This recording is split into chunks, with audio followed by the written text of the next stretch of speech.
So I am so fascinated to see how this conversation is going to go today. I have a amazing, brilliant light leader and intuitive healer who's joining me today for a conversation, and we're already having so much fun before we even started to record. So I want to welcome Scott Clover. Thanks for joining me. Thank you, Susan. I'm happy to be here. So while we're talking, I just want everybody to know I'm in California and Scott's in Lisbon. Currently, yeah. Yeah, so our internet is just doing a little funky dance, and hopefully while we have the conversation, everything is easy peasy. So Scott, I just want to tell a little bit of the story, okay, Scott? Sure. So Scott reached out to me because, well, you don't need to know that backstory. He reached out to me and offered to do a healing session for me so that I could understand the work that he does, because he is an energy healer, an intuitive healer. He is a somatic healer. I mean, there's all different descriptors for you, right, Scott? Yeah, it's coming to be that there's many bullet points to my pedigree. Yeah. Which is actually kind of cool, because that also suggests to me, and having had the experience with you now, that your skill set is very large and all encompassing, so that there's so many people you can support in their healing. Yes, the way I approach energy and perception of energy and then guiding it for healing, it really can help people from many different facets of life. If you have a trauma background or if you are a stifled creative, sometimes those overlap and sometimes they don't. But I like to work with both of those sets of people because it's people desiring to get better. Yeah. And those are the people that find me. Generally, the people that find me really have a stronger desire to get better than just going to a talk therapist and telling them their problems. Because you don't tell me your problems. We work through the energy that's in your body and how to maybe expunge it or transmute it, transform it, so it can benefit you eventually. And that can be a myriad of different reasons why it got placed there. And it shows up in so many different ways. So here's the thing, everybody. There's a couple. You just brought up a bunch of points, Scott, that I want to educate people on, and then we'll talk a little bit about my session as an illustration. But the thing that Scott's talking about, and because he's like in a different country from me, doesn't mean he has to be in the same room with me in order to support my healing. And this is something called non-locality. You can be in different places, different points on the earth. I was going to say, or also other dimensions, but you can be in other places and you can work with an individual and they can activate the healing within yourself, within your physical, mental, and emotional bodies, so that your alignment to the truth of who you are, right?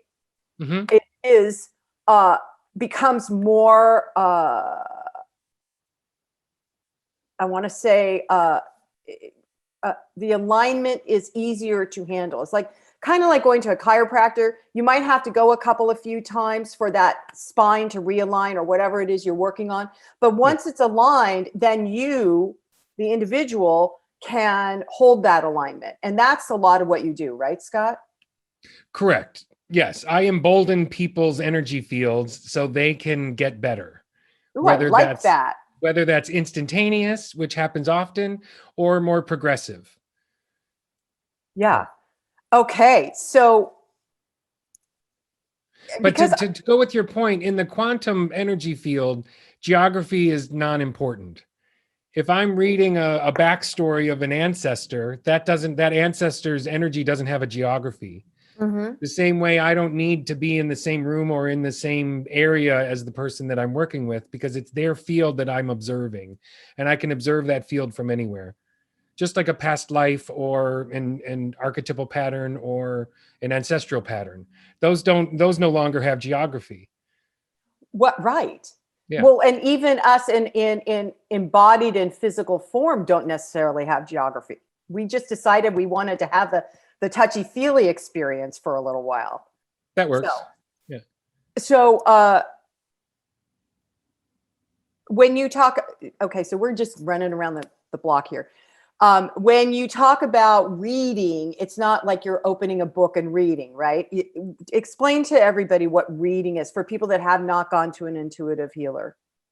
Right. Some people think they see the word intuitive in my on my website, and they think I'm going to do a psychic reading on them. I get that a lot too. And that's not really where my skill set, where I desired my skill set to go when I, started burgeoning again as a psychic in middle age.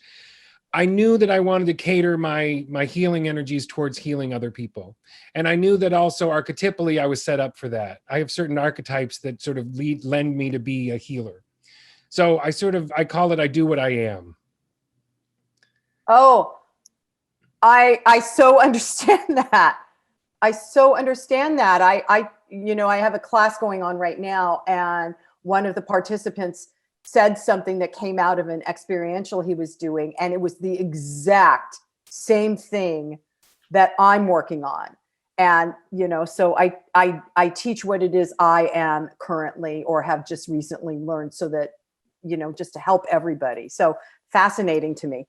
So, okay. So you're saying, first of all, let's talk about archetypes. Then I want to go back to what your story is that got you here.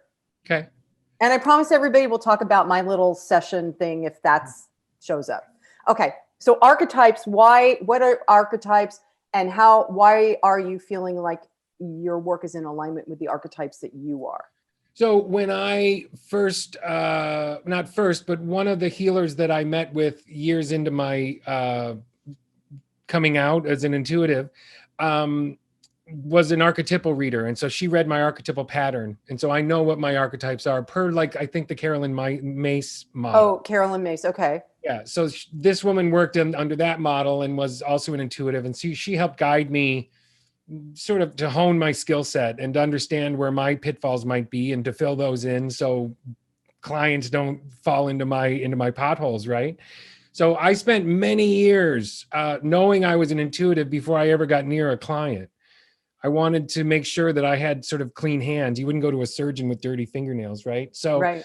I worked for years with varying different types of intuitives and healers and things like that to make sure that I was clean enough to work with clients, that my stuff wasn't sort of Venn diagramming into theirs.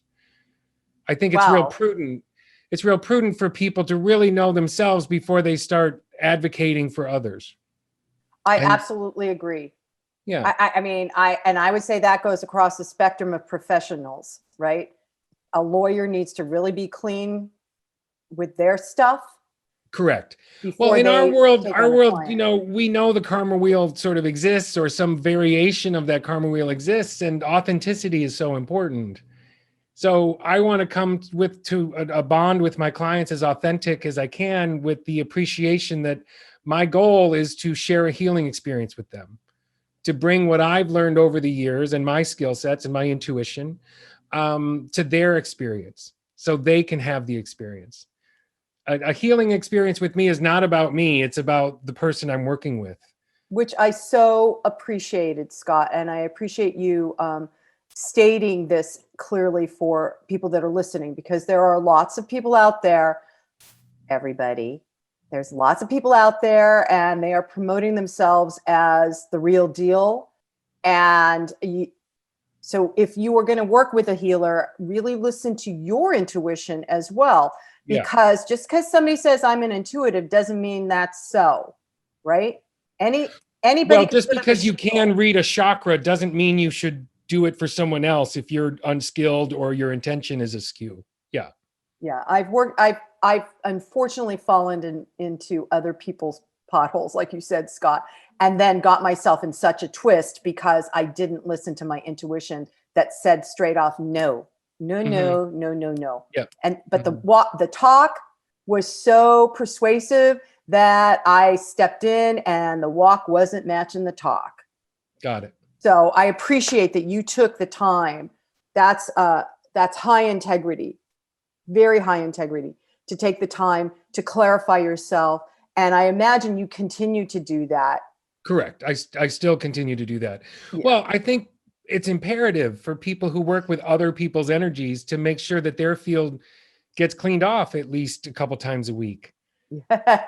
Don't want to bring energies from one session into the next one. So there's certain very specific rituals I do to disconnect or connect, and then, clean myself off, or certain, I talked about earlier in my podcast, witch hazel and lavender oil. Oh, That's a great psychic neutralizer. If you work with clients with your hands or even over the phone, you put a glass bottle of witch hazel with maybe 15 drops of lavender oil, just to smell. And it's a great psychic neutralizer. that's the first time I've heard of that. Yeah. I love that. I'm going to do that. I'm full of little tips like that. But wait, do you put that on, or you just have it next to your bed? No, you spray it on your hands and you rub them off, like you would. You spray it on your hands. You put a little on your décolleté behind your neck, and it really like calms your energy down. Okay. Yeah. I am doing that. Thank you. So I want to hear what brought you to the realization of your, the realization that you were intuitive, and then the willingness to surrender and be that and live from that. Yeah. So probably a 3-step story. The initial story is that I was very intuitive as a child. I knew where everything in the house was without, knowing it. The adults, the teachers around me, the principal, no one really quite knew what to make of me, because I wasn't a child per se, because my perception was so adult and I could read people so easily. That stories then were made up of how was I able to pull off these things that I was doing. And I wasn't pulling anything off. I was just perceiving energy and then explaining it in, from a 9-year-old's perspective, to the point that the adults around me would make up stories, oh, he snoops, or he looks through every drawer. Oh, yeah. I never looked through every drawer. I never snooped. If I wanted to know where something was, I just knew where something was I saw it in my mind, and then I could tell somebody. Right. But there were no words for that in the 70s. Mm-hmm. So the adults around me were like, oh, he's this or that. And that can really have an impact when you're told you're disingenuous as a child and you're not disingenuous. When you're not being, yes. Yeah, that's a mind bend.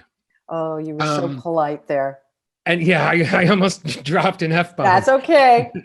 So I remembered, and I've talked about this previously, I was walking down the hall in my middle school, and I could tell my peers were starting to alienate me because I knew certain things about them, or I would win all the math things that had to do with patterns. Like if anything was a pattern, I could just tell you what the next things in the pattern were.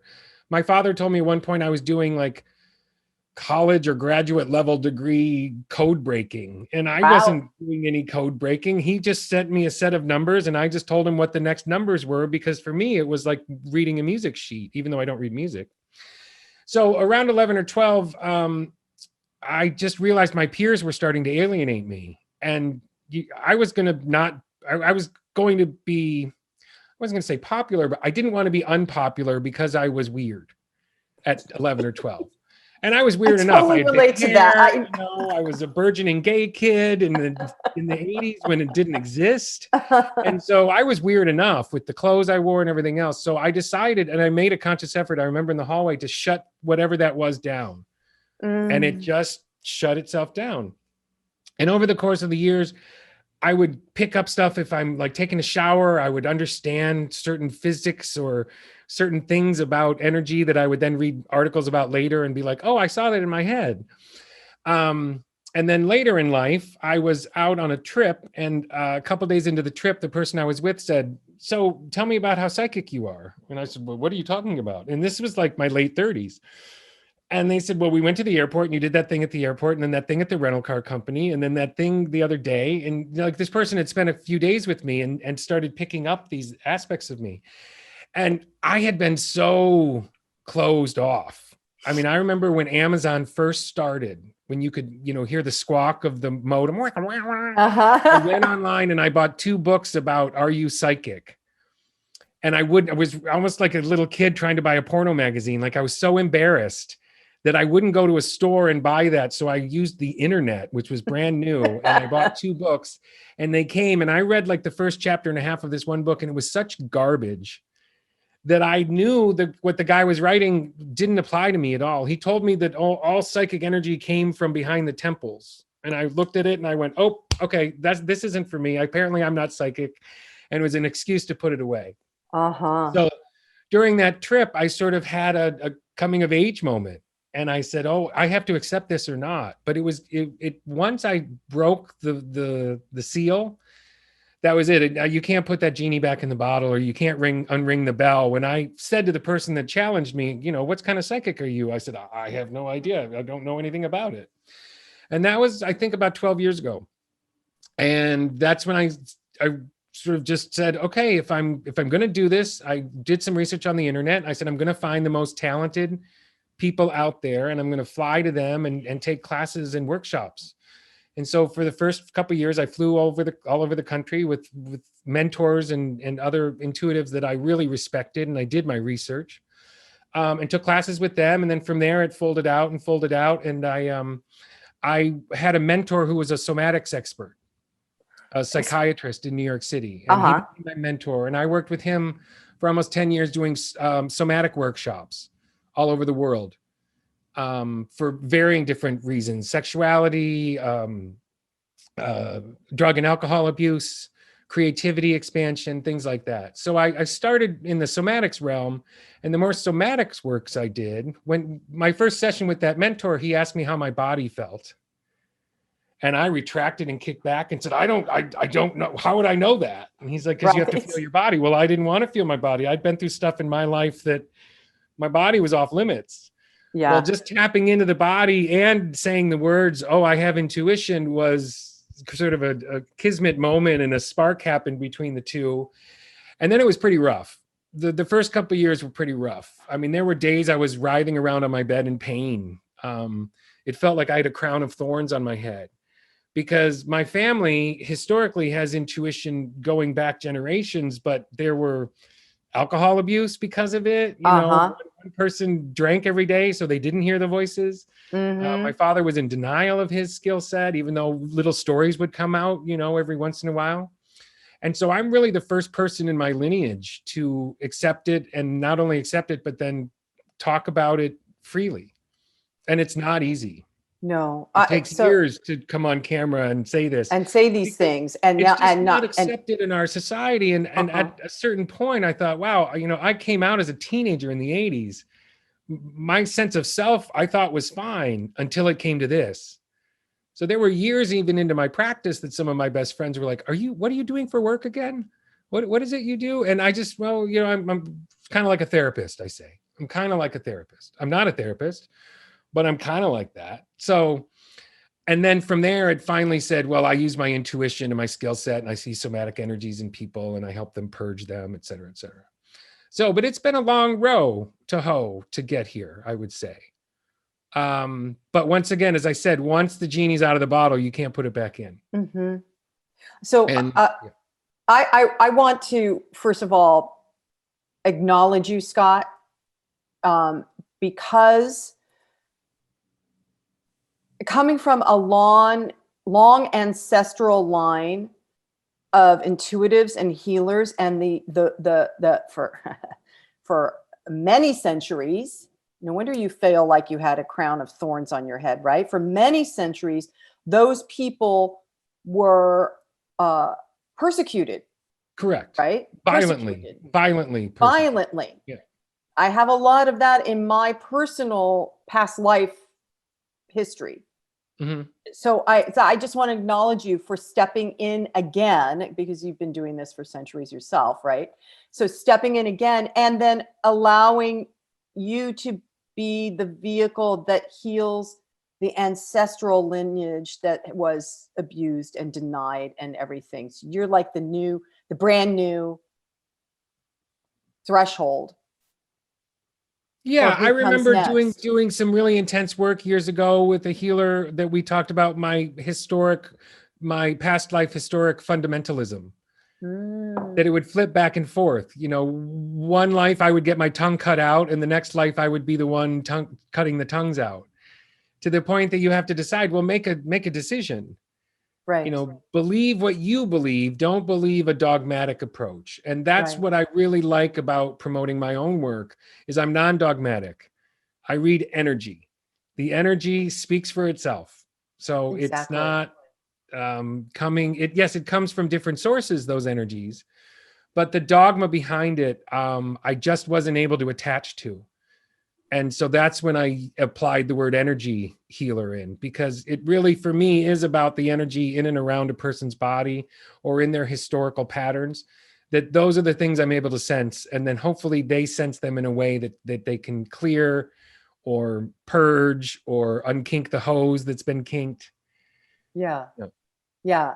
So explain to people, let's go back to somatic, Okay. because I don't know that a lot of people really know what that means. And oftentimes it means like an in-person experience, right?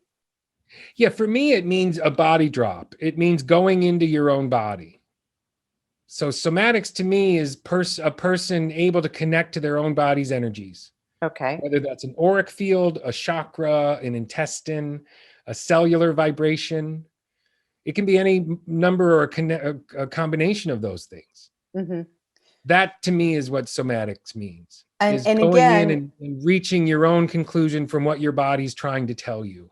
so it's learning to listen to your body, right? Because That's one of them. Yes. like you just shared, you didn't know what was going on with your body necessarily. No, that was about 15 years ago when he said, how does your body feel? I really, she's like, I don't want to answer that question because I don't know how. Right. So exactly. if I can help people answer that question for themselves, then I've had a good day. Yeah. Yeah. So the other thing about learning how to listen to your own body, then the individual, after working with you, can maintain their own awareness and then come and see you for like a tune-up. Correct. Exactly. That's actually how I prefer it. Mm-hmm. Yeah, I find that is so for me when my clients eventually are able to stand on their own 2 feet, so to speak. That's the best day of my life, because then they just need to see me every once in a while. We don't need ongoing talk about your stuff. Well, and that depends. I mean, as I said, there's many different facets to my work, sort of like the exorcist version of taking really, repugnant things out of your energy field. And then there's other people who just want bolstering. Right. And there's people who have been in the therapy model that don't appreciate the therapy model. And so they switch over to energy. So I have plenty of clients that I see, weekly or bi-monthly, and that's wonderful for them because it's just a way for them to check in on themselves and keep going and keep going and keep going.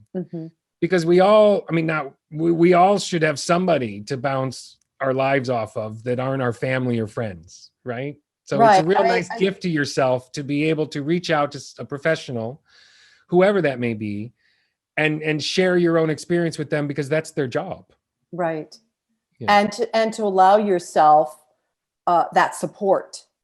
Correct. I mean, so many people are afraid. My practice prior COVID was in Manhattan, and I saw a lot of people in Manhattan, and they just liked to come over to the office just to have an hour off. They get an hour of me time. That's their time to go into their bodies and relax. It's a couple of my sort of hyperactive Manhattan clients would say, it's like a vacation in my body coming to see you. If we do just like somatic works where they just drop into their body and do relaxation work. And with my intuition, I can guide it so the efficacy is more potent than just doing a guided meditation on your own. That's where it's different. You use my guided intuition to really get to some depths quicker, and the expunging process or the transmutation process can be quite rapid because you're healing in community.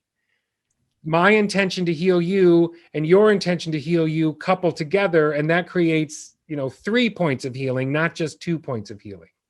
So that's what I call healing in community. And it can be one-on-one. That's 2 people creating a healing energy that's more powerful than themselves individually.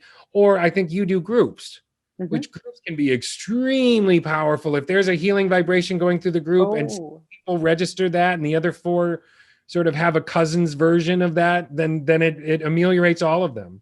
Yes. And now that tide rises all the boats in the workshop, so to speak. That's exactly right. And it's, I love doing work with groups because of that. And to watch people that enter in and they really don't quite have a clue what's about to happen, and all the different lights start sparkling and everybody's vibration raises and healing occurs across the board. For me, it's so much fun. It's just fun. Well, a lot of times in a group, and even as I said, one-on-one, that healing and community energy comes to the first chakra and establishes a sense of tribe. Mm-hmm. So that sense of tribe automatically gets kicked in and say, oh, I'm being appreciated, or at least I'm not being unappreciated by my, the people in this room. So it lets people's guards down a little bit from the outside world, where you can't say, oh, I had an intuitive hit at that on your board meeting, and have everyone go, oh, well, then we must follow it. Right. We have so many different ways to talk around it. And so many television shows that I watch are about intuitive characters, mostly women. And they never once actually say the word intuitive, but they're putting patterns together and they're making resources. I mean, I was just watching Homeland or Scandal. Those shows are about intuitive women who are powerful. Mm-hmm. And they use their intuition, for better, for worse, as part of the storyline, and it's never once mentioned. Right. And isn't that so, wow, that is so fascinating too. So this new paradigm that we're entering, I'm just shifting all over the place now. Okay. This new paradigm that we're entering into as a global community, Mm-hmm. that is based on the divine feminine energy, that is about working in community. It's about unity and oneness. It's about non-competition. It's like, it's not necessarily our opposite of the patriarchal, but it's going to take the best pieces of the old paradigm, which has been patriarchal for centuries, and move it into this newer way of being. And it takes all of us being intuitive. Wouldn't it be wonderful if a corporation ran its business from a higher purview of following intuition and doing what's best for the global community, not what's best for the top board members to get their multi-million-dollar whatever they get things. Right, and some corporations are doing that. America, back 100 years ago, I don't remember when they decided to make a corporation have the same rights as a human. Mm-hmm. They really broke that sense of trust. And America, unfortunately, has been one of the leaders of denigrating or underlying the individual aspects of community. Right. So that's changing, and it may change through government. It may change just through the sheer will of people not tolerating it anymore. Yeah, well, and I really have come to believe that it is changing because individuals are waking up and wanting to honor their own integrity. Correct. Yes. If I work with clients long term, we eventually get to authenticity. Mm-hmm. We eventually get to how important their truth and their word is to their action. So, and that's how they can begin to trust themselves, and therefore then see trust in the outer world, and mm-hmm. that builds a stronger global community. Agreed. I call it intuition is our evolution. Yes. Yeah. Absolutely. Mm-hmm. Absolutely.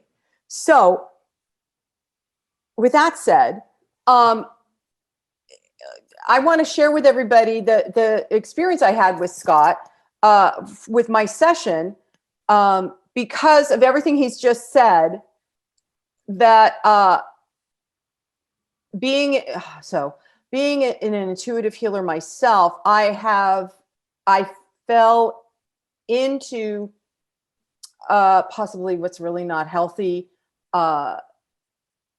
thing of working other people's energy through my body. So processing for the client. It's very common. And getting good results, right?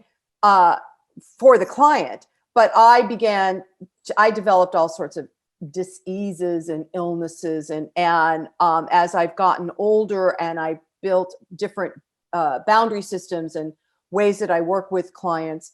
I don't do that as much, but I'm still like this open, I want to say sponge, where things land, going to the grocery store, it's, people, I just walk by somebody and I walk out with 5 different things on me that's not mine. So when traumatic things have happened in my life, is just so everybody knows, I process it through my body. So when I was going through divorce, I was hiving from my eyelids to my toes for an entire year, nonstop. I think I had 3 days off of that year. When I got out of divorce, my hands started swelling because there was all this stuff that I was still processing, I hadn't let go of. When my parents moved near me and I was now going to be eventually their power of attorney kind of person, my left arm just was twisted. It was against what I wanted, right? Against my will. I had to release all that, took years. So when my mom passed in September, my right arm did a whole bunch of stuff and my neck was pinching nerves. And I'm telling you guys all this, my shoulder blades could never release. I was in constant pain. I remember. Yeah. Yeah. And so Scott said, and I'm working it through and I thought I was almost done, and I'm tagging all the different ancestral things and family of origin things, and I'm releasing and cutting cords and I get on this call with Scott and he's like, okay, so right between your shoulder blades. I'm like, what? Okay.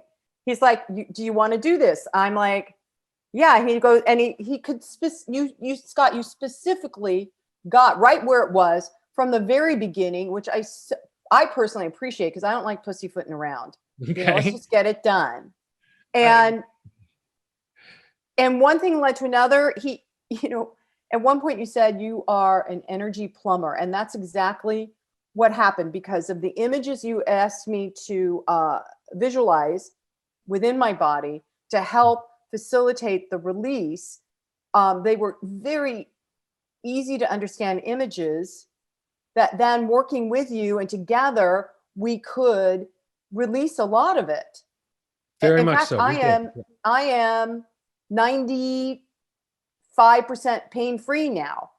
Wow, So, that's impressive. Good for yeah, you. and my back is healed. My back, I was seeing a chiropractor often because of my back.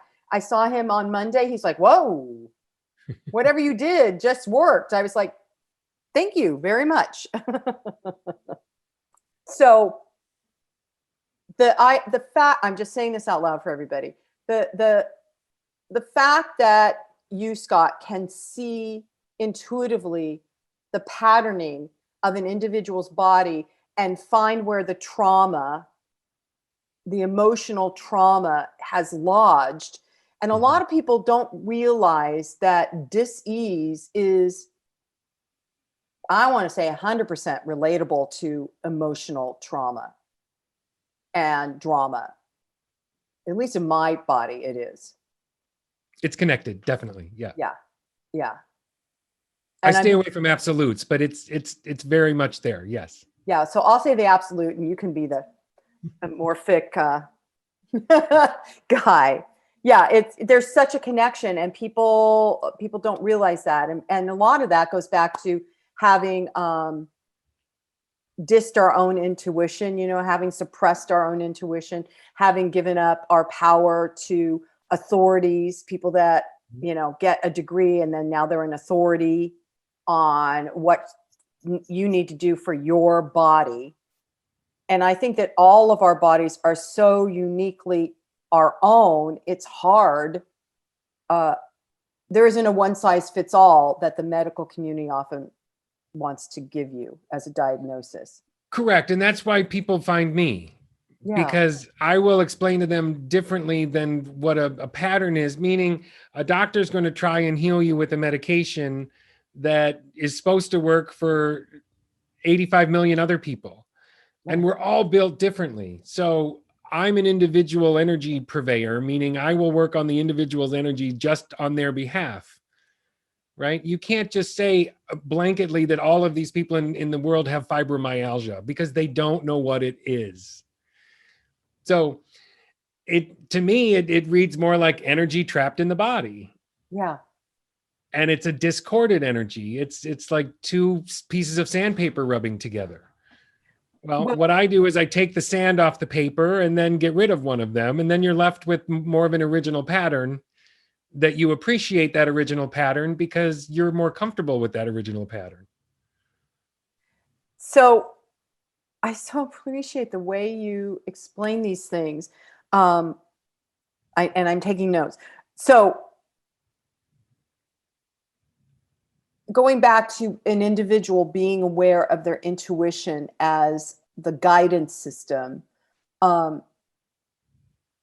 me if you found this with lots of your clients. In my experience, my personal case, I was highly intuitive, suppressed it. Mm-hmm. When I got married, within the first 2 years, I knew it wasn't right, and I ignored that. I ignored it. I stopped trusting myself. And excuse me, see, I'm talking about, I got a cough. So, oh, shit. So what happened is, instead of following my intuition and making a choice that was going to be not fun, getting married at getting divorced at year 2, I ignored it to the point that 9 years in, I became a type 1 diabetic, and I almost died because I just turned all that distrust into my body. Correct. So that I couldn't trust or listen to my body. And that kinks a hose. You called me earlier the Energetic Plumber, which is what I've been named recently. I help unkink those hoses. I help people see where their hoses are kinked, and then we work together to unkink them. And that's really just an energy flow or lack thereof. Exactly. Yep. And there's no dogma there. There's no dogma, what I just said. It's you're being contracted. Your energy is either too open or too closed. And both of those situations are not harmonious. So some people come to me because they're too open. Some people come to me because they're too closed. Right. And we work with what I call the energetic aperture. And that can be an intuitive aperture, or that can be an energetic chi aperture flowing through the body. Mm-hmm. It can be your chakras are too open. So close the aperture of one of your chakras, or open the aperture up of the back of your chakras, because they're so intimidated by other people's issues that they've thrown onto you, that's where they land, is in the back of people's chakras. And rarely do I hear people talk about the back of the chakras. And I think that's why the efficacy of my work comes into play, is because I not only sense those, but I am able to help the person clear them. Awesome. And you did help me. We have a natural instinct to only see our bodies from where our eyes can see. Uh-huh. So when I tell someone to clear off the back of their knee, they can't really do it at first because they don't know what the back of their knee looks like. So we have to use the imagination. And that's another aspect of my work, is engaging and embracing the childhood imagination, where creation and imagination meet. You mentioned how I relate to energy. I use a lot of metaphor. And I use a lot of metaphor because that's the way I see it. Mm-hmm. And if I'm seeing it on your behalf, I'm seeing it for you, not for me. Mm-hmm. So I'm seeing a metaphor that applies to you. And if I apply the metaphor correctly, then you're going to understand it quicker. And we get to the point a lot quicker. Absolutely. And I don't generally stammer. I don't say, well, it's kind of like this or it's kind of like that. I see it as it's presented to me. And then I do my best to describe that metaphor to you. And generally it aligns. Yeah. And I know that it's for you because over the years, I've had clients where I come up with things that I don't know much about. And that so specifically is what is applying to the client in the time. I remember once I had a girl who grew up in Brooklyn, a young woman, and I made some reference to something I'd seen in a movie once, of like a pigeon coop on top of a building in Queens. Mm-hmm. And for some reason, I was obligated to tell her it's kind of like a pigeon coop where these birds, they don't live there. They just go there for safety. And her eyes lit up and she started bouncing up and down. And she said, my Nana used to take me up to the top of her building in the Bronx where she had a pigeon house. And that meant absolutely nothing to me, but I saw it in my mind and I had to relay it to the client. And lo and behold, it was directed very specifically for her because it brought back her grandmother's energy, which helped the healing process, etc. Oh my God, that's fabulous. I love that. Yeah. I love that. And I love that you are honoring yourself, Scott, by following your path and Oh, listening thank you. and facilitating and supporting and helping others. I am having received your skill set. Deeply grateful that you were out in the world doing this. It's vital, important work. Yeah, I think Really. I am too. I mean, I'm grateful for the ability to do it, but I'm also grateful that I have the ability to share it for people where it really is making a difference.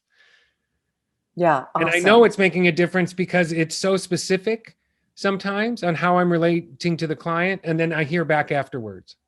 Yes, I exactly. can't believe this, or I can't believe that, or my divorce, which was going to take 4 years and cost me $200,000, is going to wrap up in a few months, and it's not going to cost me anything. You know, disengaging from these energies that cause people turmoil is just as important as, you know, thinking you have to fight through them. Yes, exactly. The So, tenacity of our energy is sometimes, you know, discordant with what you really want. And that's what I'm able to hopefully let people understand by working with me. awesome.